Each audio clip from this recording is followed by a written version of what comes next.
Hello student, Kalyani juniors के online platform पर आपका स्वागत है।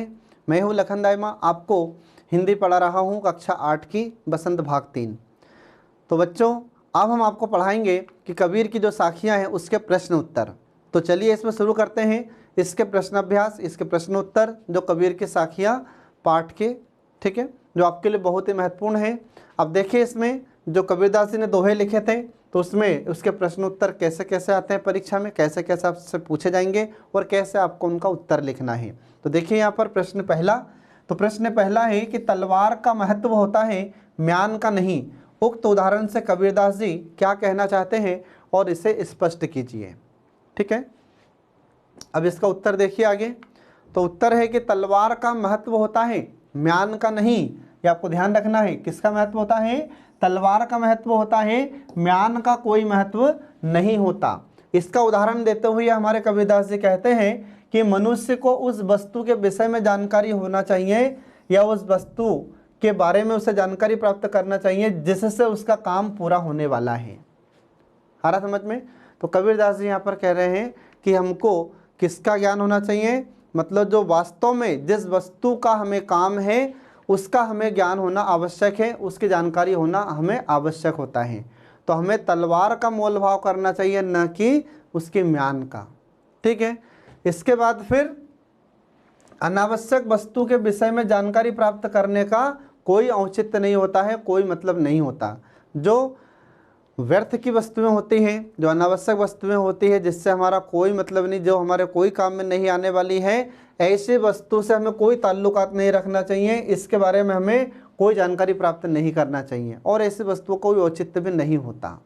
ठीक है, इसके बाद फिर जैसे युद्ध के समय तलवार की धार, उसका पैनापन, उसकी मजबूती की परख होती है। आ रहा समझ में? तो जब युद्ध के समय अपन देखते हैं कि युद्ध तलवार के दम पर जीता जाता है, साहस के दम पर जीता जाता है, तो साहस तो बाद में, पहले तो तलवार से ही होना चाहिए, है ना। तो तलवार अच्छी धार वाली होना चाहिए, उसमें पैनापन होना चाहिए, पैनापन मतलब तीखी होनी चाहिए और मजबूत होनी चाहिए। ठीक है, तो ये हमारे कबीरदास जी बोल रहे हैं। ठीक है, फिर आगे कबीरदास जी बताते हैं कि तलवार खरीदते समय योद्धा को इन गुणों का ध्यान रखना चाहिए।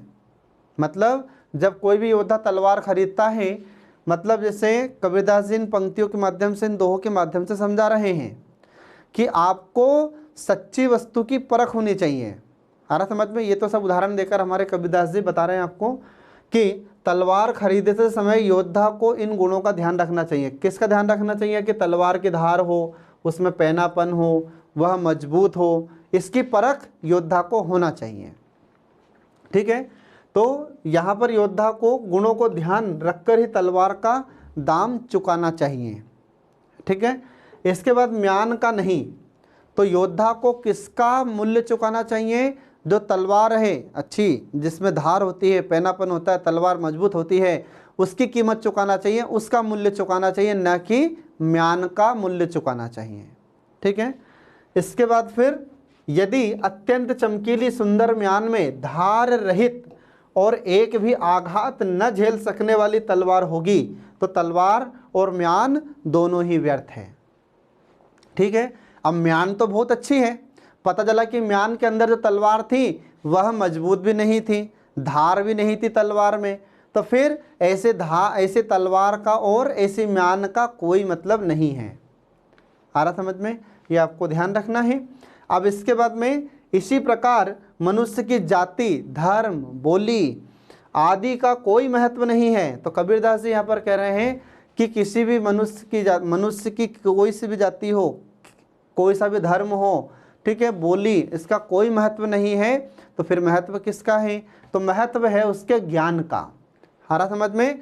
तो उसके ज्ञान को परखना चाहिए और उसके ज्ञान के आधार पर ही व्यक्ति का सम्मान करना चाहिए। तो यहाँ पर कबीरदास जी कहते हैं कि व्यक्ति के ज्ञान का सम्मान करना चाहिए, न कि उसके जाति का, न कि उसके धर्म का। आ रहा समझ में? ये आपको ध्यान रखना है। अब इसके बाद देखिए आगे प्रश्न 2। अब प्रश्न 2 है कि पाठ की तीसरी साखी, ठीक है, पाठ की तीसरी साखी जिसकी एक पंक्ति है कि मनुआ तो चहु दिशि फिरे और यह तो सुमिरन नहीं, और के द्वारा कबीर क्या कहना चाहते हैं? आ रहा समझ में। इसमें प्रश्न आपसे पूछा जा रहा है कि जो पाठ की तीसरी साखी है जिसमें कहा गया है कि मनुआ तो चहु दिशि फिरे और यह तो सुमिरन नहीं, तो इसमें हमारे कबीरदास जी क्या कहना चाहते हैं? तो इसमें कबीरदास जी कहना चाहते हैं कि मनुआ तो चहु दिशि फिरे यह तो सुमिरन नहीं, कि व्याख्या जिस प्रकार कोई व्यक्ति, ठीक है, तो पहले तो इसका पता होना चाहिए। इसका पता है, इसका अर्थ है कि मनुआ मतलब मन, चहु मतलब चार, दिशि मतलब दिशा में फिरे, तो यह सुमिरन नहीं। अगर आप माला फिर रहे हैं और आपका मन चारों तरफ दिशाओं में या चारों दिशाओं में भटक रहा है, तो ऐसा आपका सुमिरन करना, ऐसी भक्ति करना आपकी कोई मतलब की नहीं है। तो यहीं पर कबीरदास जी कह रहे हैं कि जिस प्रकार कोई व्यक्ति हाथ में मनकों की माला फिराते हुए जीभ से राम राम का उच्चारण करते हुए ईश्वर की भक्ति का आडंबर तो करता है, किंतु यह ईश्वर की सच्ची भक्ति नहीं हो सकती। तो कबीरदास जी कहते हैं कि हाथ में आपने जो मोती है, मूंगे हैं या फिर जो मनके हैं उसकी माला ले ली आपने और राम राम राम राम बोल रहे हैं, अपनी जीभ से राम राम का उच्चारण तो कर रहे हैं, परंतु यह ईश्वर की सच्ची भक्ति नहीं है, क्योंकि ये दिखावा होता है, ठीक है।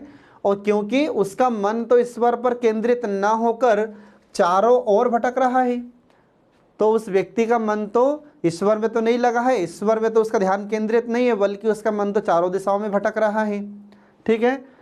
और उसी प्रकार एक विद्यार्थी, अब यहाँ पर आपको बहुत अच्छी सलाह दी जा रही है बच्चों, ठीक है। तो इसमें क्या सलाह दी जा रही है बेटा आपको?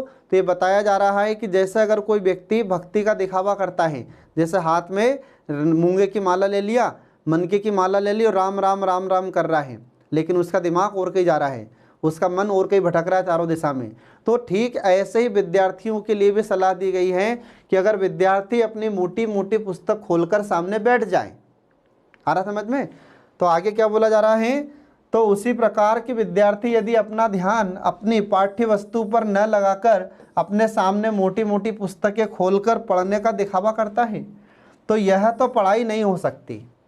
आ रहा समझ में? जो पाठ्य वस्तु है उस पर अपन ध्यान केंद्रित नहीं कर रहे हैं और बहुत मोटी किताब खोलकर हम बैठ गए हैं, तो यह सच्ची पढ़ाई आपकी नहीं हो सकती। यह तो क्या है? यह तो सिर्फ एक आपका दिखावा है। सच्ची पढ़ाई के लिए उसे, मतलब विद्यार्थी को, अपना ध्यान पाठ्य वस्तु पर केंद्रित करना होगा। तो जो विद्यार्थी है, मोटी पुस्तक नहीं बल्कि जो पाठ्य वस्तु है, जो मुख्य पाठ्य वस्तु है, उस पर विद्यार्थी को अपना ध्यान केंद्रित करना होगा, तभी वह कुछ सीख सकेगा, अन्यथा यह दिखावा करने के अलावा कुछ नहीं होगा। तो जब तक आप अपनी पाठ्य वस्तु पर ध्यान केंद्रित नहीं करेंगे तब तक आपकी पढ़ाई सच्ची पढ़ाई नहीं कहलाएगी और तब तक आपको ज्ञान नहीं हो सकता। अगर आप मोटी पुस्तकें खोलकर बैठ गए हैं और पढ़ कुछ नहीं रहे हैं तो ये सिर्फ दिखावा है, इससे आपको ज्ञान प्राप्त नहीं होगा, ठीक है। तो ये इस प्रकार से विद्यार्थियों को भी ये शिक्षा या यह सलाह दी जा रही है। अगला देखिए प्रश्न 3।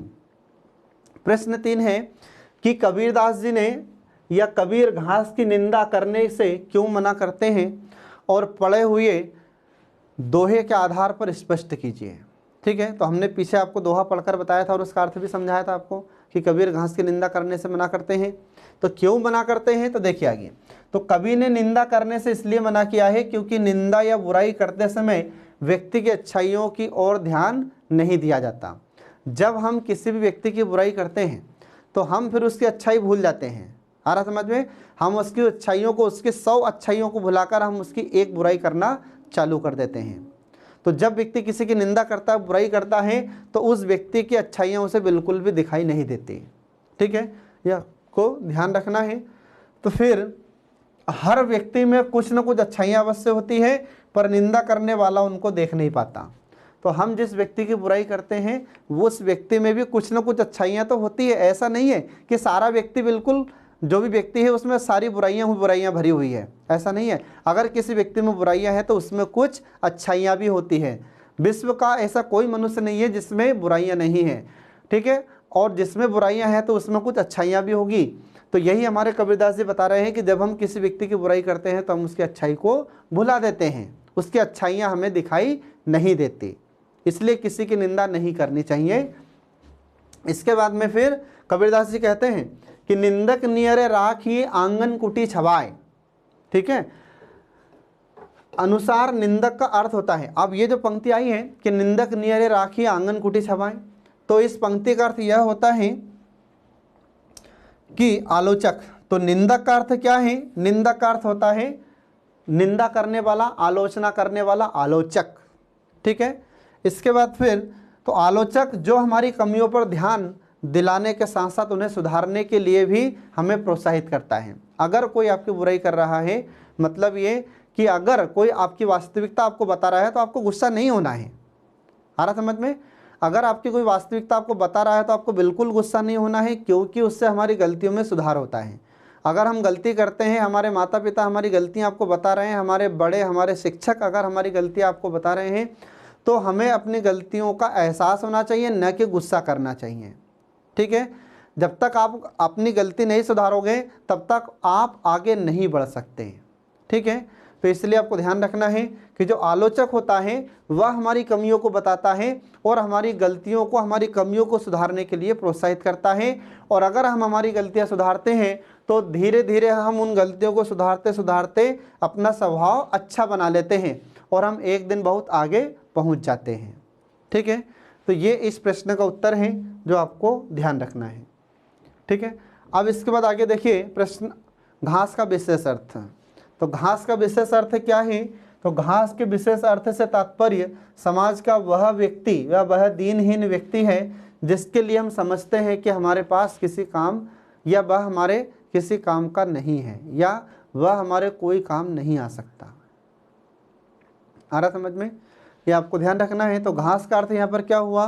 घास का अर्थ यह है कि समाज का जो दीनहीन व्यक्ति है या कमज़ोर व्यक्ति है उसको हम समझते हैं कि ये हमारे कोई काम का नहीं है, लेकिन ऐसा नहीं है। कभी भी कोई भी किसी भी समय आपके काम आ सकता है। ठीक है। कभी भी आपको ये नहीं कहना चाहिए कि ये व्यक्ति तो मेरा कोई काम का नहीं है, ऐसा नहीं होता। कोई भी व्यक्ति कभी भी किसी भी समय आपके काम आ सकता है। इसलिए सबसे अच्छे शब्दों का प्रयोग करना चाहिए, सबसे आपको अच्छी बातें करना चाहिए, अच्छे वाणी बोलना चाहिए, मधुर शब्दों का उपयोग करना चाहिए। ठीक है। फिर संदेश क्या दिया गया है? तो संदेश है कि इस दोहे का संदेश यह है कि व्यक्ति को कभी भी किसी की निंदा या बुराई नहीं करनी चाहिए और किसी को भी नीच या छोटा नहीं समझना चाहिए। आ रहा समझ में? तो कभी भी किसी को भी नीच नहीं कहना चाहिए, किसी को नीच नहीं समझना चाहिए, किसी को भी अपने से छोटा नहीं समझना चाहिए। ठीक है। ये इस दोहे का संदेश होता है जो आपको ध्यान रखना है। अगला प्रश्न है चौथा। तो प्रश्न चौथा है कि मनुष्य के व्यवहार में ही दूसरों को विरोधी बना लेने वाले दोष होते हैं। यह भावार्थ किस दोहे से व्यक्त होता है? मतलब क्या होता है कि दुश्मन जन्म से नहीं होते हैं, दुश्मन तो हमारे जैसे व्यवहार होते हैं, उन व्यवहार के आधार पर फिर हमारे दुश्मन बनते चले जाते हैं। ठीक है। तो इस अर्थ से संबंधित दोहा कौन सा होगा ये आपको याद रखना है। तो यहाँ पर देखिए कि मनुष्य के व्यवहार में ही दूसरों को विरोधी बना लेने के दोष होते हैं और यह भावार्थ निम्नलिखित साखियों से व्यक्त होता है। तो कौन से दोहे आते हैं जिसके कारण मनुष्य के दुश्मन बन जाते हैं? तो मनुष्य के व्यवहार से दुश्मन होते हैं, दुश्मन जन्म से नहीं होते। तो इसके लिए एक दोहा होता है जो आपको ध्यान रखना है कि जग में बैरी कोई नहीं जो मन शीतल होए। संसार में आपका कोई दुश्मन नहीं है अगर आपके व्यवहार अच्छे हैं तो। ठीक है। और या आपा को डारी दे दया करे सब कोई। अगर आप अपने मन से घमंड को निकाल कर फेंक देते हैं, अगर आप अपने मन से अहंकार को निकाल कर फेंक देते हैं तो आप पर कोई भी दया करने के लिए तैयार हो जाता है। ठीक है। यह आपको ध्यान रखना है। इसके बाद फिर देखिए अगला प्रश्न, प्रश्न 5। प्रश्न 5 है कि या आपा को डारी दे दया करे सब कोई और ऐसी वाणी बोलिए मन का आपा खोए। ठीक है। इन दोनों पंक्तियों में आपा को छोड़ देने या खो देने की बात की गई है। आपा किस अर्थ में यहाँ पर प्रयुक्त हुआ है और क्या आपा स्वार्थ के निकट का अर्थ देता है या घमंड का अर्थ देता है? ठीक है। तो इसका उत्तर आपको देना है कि आपा का अर्थ होता है कि मनुष्य द्वारा धन, बल, सत्ता आदि के कारण उत्पन्न घमंड के लिए आपा शब्द का प्रयोग किया गया है। ये आपको ध्यान रखना है कि आपा शब्द का प्रयोग किस लिए किया गया है? तो घमंड के लिए आपा शब्द का प्रयोग किया गया है। ठीक है। ये आपको ध्यान रखना है। और इसके कारण वह दूसरे व्यक्ति को अपने हीन समझने लगता है। मतलब कि जब व्यक्ति के अंदर घमंड आ जाता है, जब व्यक्ति के अंदर अहंकार आ जाता है, तो वह फिर सबको अपने से निम्न समझता है, हर व्यक्ति को अपने से छोटा समझता है। और कभी भी व्यक्ति के मन में घमंड नहीं आना चाहिए, व्यक्ति को कभी अहंकार नहीं आना चाहिए, क्योंकि अहंकार से व्यक्ति का विनाश शुरू हो जाता है। व्यक्ति पतन की ओर आगे बढ़ता है अहंकार के कारण। ठीक है, तो जब व्यक्ति के अंदर घमंड आता है तो वह अपने से, जितने भी व्यक्ति हैं उन सबको अपने से हीन समझता है, अपने से कमज़ोर समझता है। फिर इसके बाद में इस प्रकार हम कह सकते हैं कि आपा घमंड का अर्थ देता है। तो जो आपा शब्द होता है, आपा शब्द का अर्थ क्या होता है? घमंड या अहंकार होता है। और अहंकार हमें जीवन में कभी नहीं करना चाहिए। ठीक है, किस बात का घमंड, किस बात का अहंकार? न कुछ लाए हैं और न कुछ साथ ले जाएंगे, जैसे आए थे वैसे ही जाना है, तो फिर व्यक्ति घमंड क्यों करता है? ठीक है, तो घमंड व्यक्ति को कभी नहीं करना चाहिए, ये आपा का अर्थ होता है, ध्यान रखना। ठीक है, इस प्रकार बच्चों यहाँ पर ये कबीर की साखियाँ नामक पाठ के प्रश्नोत्तर भी समाप्त हो जाते हैं। तो पढ़ते रहिए और देखते रहिए हमारे कल्याणी जूनियर्स के सभी वीडियोस, जो आपके लिए परीक्षा में बहुत हेल्पफुल हैं, जो आपको परीक्षा में सफलता दिलाने के लिए महत्वपूर्ण भूमिका निभाते हैं। तो जल्द ही हम प्रस्तुत होंगे अगला पाठ लेकर आपके लिए।